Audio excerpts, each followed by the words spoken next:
Good afternoon.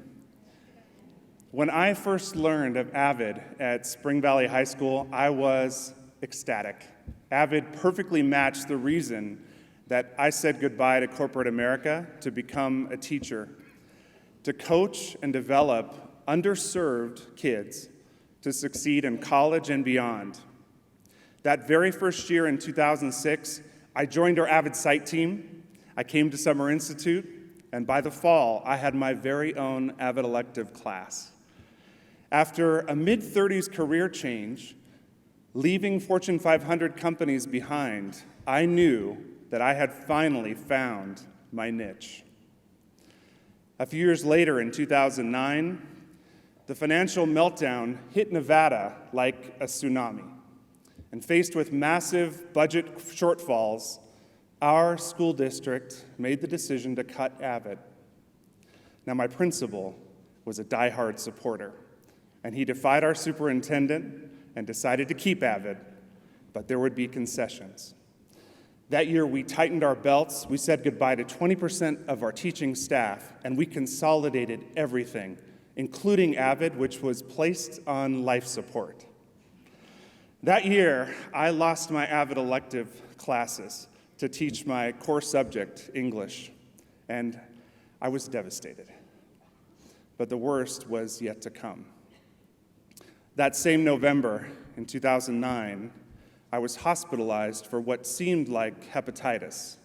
And after 40 years of excellent health, I woke up after emergency surgery to the words no human being should ever have to hear a doctor utter: cancer. After numerous tests, the prognosis became even graver. I had stage 4 cancer with multiple tumors in my liver that were spreading to other organs. It was a rare and aggressive strain of the disease that would kill me if I didn't start immediate treatment. I said a tearful goodbye to my classes and my kids at school and my colleagues, and I began a regimen of hospitalization with chemotherapy to the point of debilitation, followed by a brief recovery, and then a return to the hospital for more chemo. The chemicals were so strong, I lost all of my hair within a few days of my first treatment. I felt weak, I couldn't sleep, and I obsessively checked my temperature every few minutes, living in fear of running a fever, which would signal infection. To say I felt miserable and terrified would be an understatement. Most days, I just wanted to die. And facing my own mortality, I had to take stock of my life, thinking that it might be coming to an end.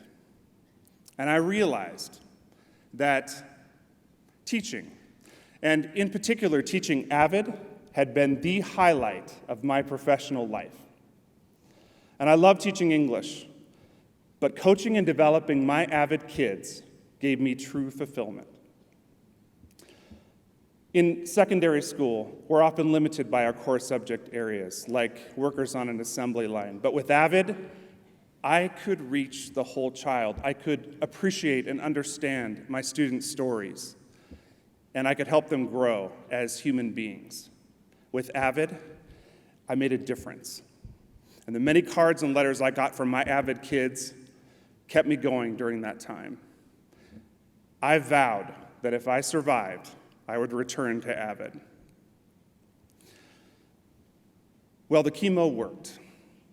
And by the spring, I was cancer-free, although the sessions and the chemotherapy continued on.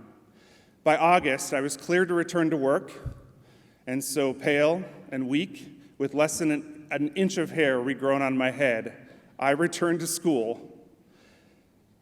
and feeling a great sense of relief and thankfulness. I am so grateful to my team of doctors and my family and my colleagues, my friends, and yes, my students for all of their support. That fall, I don't know of another teacher more excited for the start of school.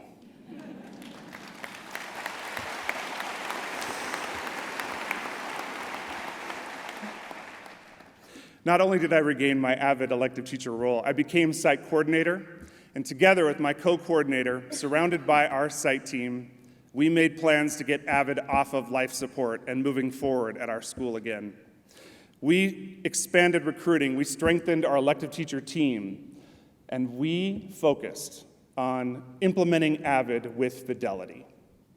3 years later, in 2013, we were named AVID National Demonstration School, the first and still only in the state of Nevada.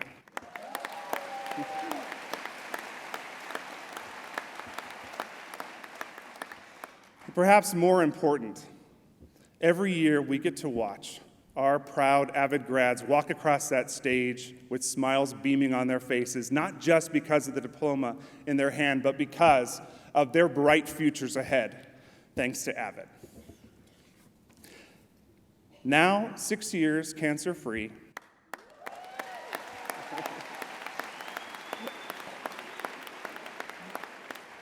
I am considered cured.